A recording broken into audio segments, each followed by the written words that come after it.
Happy morning, everyone. Thank you very much for that nice message and song, Ma'am Rose. Ma'am Rose may magnetic ko. The title of that song or the message is Glorify Your Name. So, I believe that we are, as God's people, we are very much aware that our goal or our desire and the reason of existence or even the creation of man is to glorify the Lord. Now, let me share to you this morning. Termina ko na emphasize ko niya. When the origin of suffering or the origin of sin, because the reason why we people are not suffering because of sin. Bago lang nahitabo, kagahapon yata ito ka na sa itong sakaban na 17 ang napatay diha sa Antipas, unahan sa Arakan na. Minsan may taga Antipas, Kidapawan, okay, unahan na sa Kidapawan, sa mga 17 ka mga passengers na nasunog yun. Bangga ang sakinan sa dump truck, ang van. So, first time in history siguro itong murag pelikular naman ang masunog pag mabangga. No? But ito na event, itong niyating adlaw yata ito. So, people are traveling or working for that. I believe that we have that reason, and the reason of our activities na pinahimo is we want to be happy. So kung pangutan kung ano na ako karon dinhi, why you are here? Actually, kung pangutan ang kada sa inyo ha, Ma'am Imes, Jim, Skyna, kung sa inyo gusto, what do you want? Actually, gusto uban, house handler, gusto labing na sudan, pagkaon. Ang mga boys gusto girlfriend, ang mga girl gusto boyfriend. But I want to tell you na there is only one answer that very absolute. Gusto mo nga happy. I want to be happy. Now, si Eva, when he was tempted by the devil, unsa man ang pinaka-word ni Satan na very attractive to her. Na the fact na although second-hand information naman siya sa warning nga gihatag sa Ginoo through Adam, no? Nakingnan si Adam na among the trees in the garden, you are free to eat all of them. But there was one tree in the midst of the garden, the tree of knowledge of good and evil. Thou shalt not eat, for in the day that thou eatest thereof, ye shall surely die. So, pero si Eva, i-transmit na lang ang information ni Adam at kang Eve. Meaning to say, si Eva, diling siya direct ng i-instructionan sa Ginoo.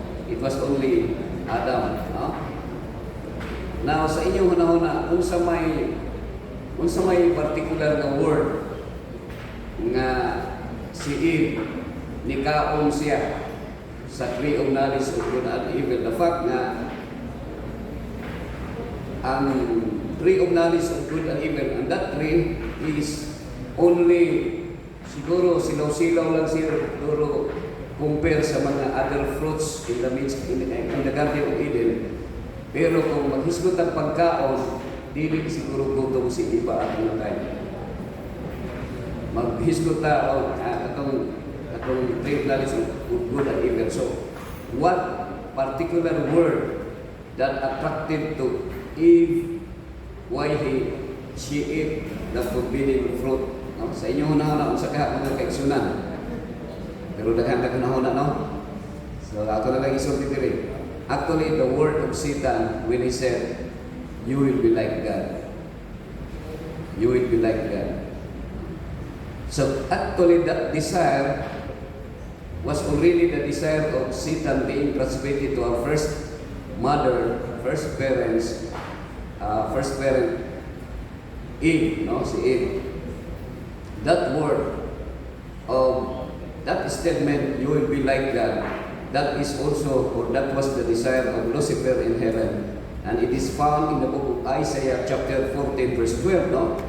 Sa last part, sa 5 eyes of Satan. So actually, na kining word na letter I, among the letters, sa tanang alphabet, siguro ang I ang pinakagamay na letter, but I is mauna siya ang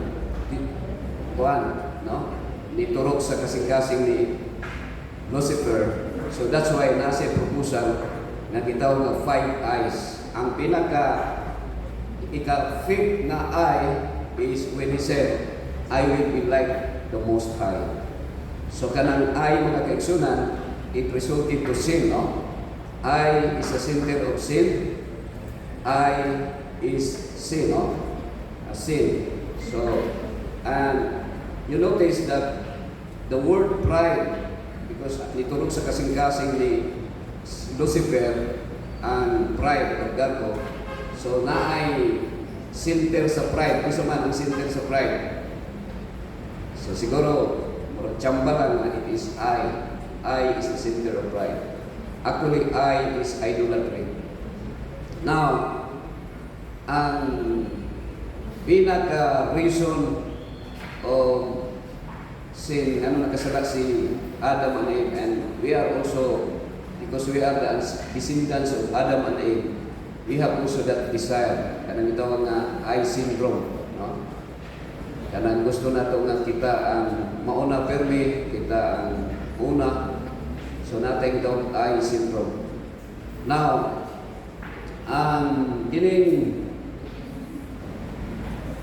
actually, the only remedy or for our salvation, we need also to be like God. No?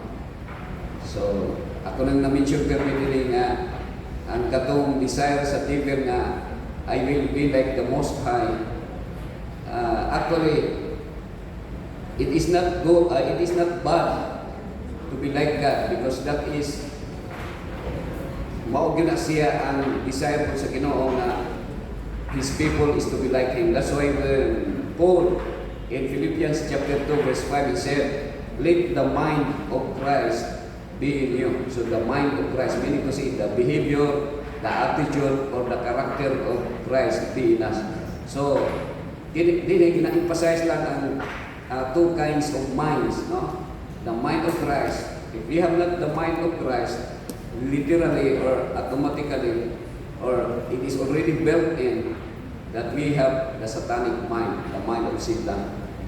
So that's why there is always conflict, there is always grudges, envy, covetousness, jealousy, because our mind we have the satanic mind. Now that's why the admonition or the advice of God through Paul, "Let the mind of Christ be in you," that is found in the book of Philippians chapter 2 verse 5. Now, as human, mao gyud ang ato ang ginahunahuna permi, no? Kanang gitawag joy. Unsa gani spelling sa joy gani? G-O-Y. Mao gina siya ang spelling sa joy. But in many instances, kung ato na nang supayon, there are some kanang gitawag na misconception or wrong application, because gusto nato nga kitay una permi sa kung atong G-O-Y, gusto nimo nga ikaw mauna sa kung Y ang una, Y, so dili na siya ma-joy, no? Ma-huge na yata na siya. So una dapat di ay is Jesus. Ano siya? If you want to have true joy, Jesus first. But if you want kanang because of our kanang image kanang dinalian gani gusto ka nga ikaw gyud mauna, so you ang first, mahimong yun siya. Usay maunahin na si Jesus. Why? No, why o Gina? Pero it's a reminder to us when Jesus said in 6:33 sa Matthew, but seek ye first the kingdom of God and His righteousness, referring to Jesus' righteousness. So it must be Jesus first. And then, kinsa may sunod? Ikaw ang sunod? It is others. Good. Pero naman yung na love your neighbor as yourself. Dapat mauna ka. But para makorek ang spelling sa joy, others first. And you must be the last. So, Jesus, others, and you. So, ana gina siya true joy. But, in many instances, kita gyud ang gusto nga malipay first. And I believe that even in our activities, no, siguro, let's say like for example, kung magdula tennis, no, tennis, or basketball, or volleyball, so kinahanglan nga first ka, no? Kung ikaw ang daghang shot, daghang points, so ikaw ang ma-appreciate ka sa imong team. Kaya ikaw ang player or valiant player. But actually mga kaigsunan, it only a state of mind, no? Kana i-mindset na nato nga kung inigdula nato panalitan na yung mga dula, no, volleyball, basketball, chess, or unsa may mga dula nga nag-competition kana murag na iaway ba. So isit lang ang i-mindset nato nga para di ta mag-uol, kung makadaog ang imong kalaban malipay ka. Sana kagyo, no? Di ka mag-uol ba nga. Hindi ko lang. Kaya bisan gini sa itong EY program naman na Bible game, no? Na magsinigitay yun kung 15 mo daw niya. Bisag adlong sa balong, magkapanikas pag yun, kaya para mo daw. But, ang atong himoon, mindset lang, nga kung mapildi ka, o niya makadaog ang kalaban, malipay ka kaya nakadaog sila. So but most of the time, ang atong desire is to be happy. Kita gina permi, no? Gusto kita nga malipay. And I want to tell you mga kaigsunan, nga ang atong life is very short. We must be happy anytime. No? Bisag medyo guol ang imuhang sitwasyon, pero katawa lang. Bisag di ka mo smile, pero ikuha lang sa kasing-kasing na malipay ka. No? Mara gina ang sikreto para taas ang atong kinabuhi. Dugay ta makaretire ta sa atong trabaho, sa atong trabaho. Kung mahimo, dili ka mo resign. Okay, kung mo resign ta, ma-stress ta. So, naay di ingon diri mga igsoon sa 16 verse 11 sa Psalms, okay? Nagaingon diri, you will show me the path of life. So, it is a prayer. There is a prayer, no? Please, Lord, show me the path of life. What is the path of life? No other than Jesus Christ. He said, I am the way, the truth, and the life. So Jesus is the path of life. And King David said, in your presence is fullness of joy. No? At your right hand are pleasures forevermore. So it's a very powerful and very interesting reminder of King David when he prayed to the Lord, Lord, show me the path of life. In your presence there is a fullness of joy. In your right hand there are pleasure forevermore. Ana na sa mga kaigsunan. So just be reminded, our existence in this world is not only in this world. There is beyond, no? Hope and a future. Nga hindi kalibutan na among kinutuban ang atong kinabuhi, but there is joy in heaven that we are deciding, no? Mga kaigsunan. lain-lain gud og kuan ang atong kinabuhi, no? Lain-lain man og sitwasyon. So that's why we are blessed enough, no, diri sa Pilipinas nga naata diri sa Davao na bisan og igang kay diri, no? Igang kay diri mo tugnaw lang mo nata sulod sa aircon, pero makita nimo ang palibot nga naay daghang mga greener, umikat greener pastures, mas green pa diri sa Davao kay naay mga lugar diri nga daghang mga tanom. But kung ato ka sa laing lugar, makita nimo nga barren, mga lugar nga medyo makita ka nga kung yun, no? Ang ilang tanom murag di man mabuhi. But I believe that God ang pag-provide sa Ginoo sa tao sa kalibutan, wala sa pinalabi, no? Wala pinalabi. Dili ko tingnon nga mas pinalabi niya ang Amerika, mas pinalabi niya ang no? Mas less ang iyahang pag-trade sa lugar ng mga nasod, ng mga walay dili kay abunda ng mga nasod. But all of us here in planet Earth, we are all equal in the sight of God. O kita tanan iyang higugma sa Ginoo. So it may our prayer, like the prayer of King David, that we must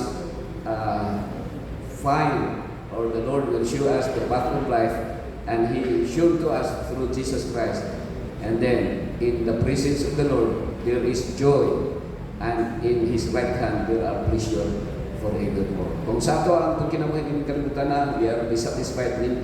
Sometimes we are disappointed, we felt discouraged sa mga butang na you expected nga naa pero wala, no? Ban siguro sa to maghuna-huna og hiya pero walang hiya, walang hiya ta. Walang hiya.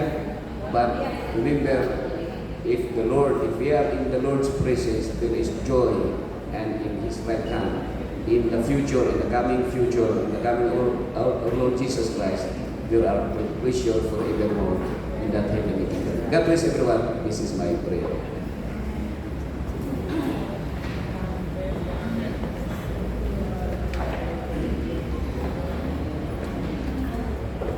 Okay, thank you kay Pastor no sa wonderful message.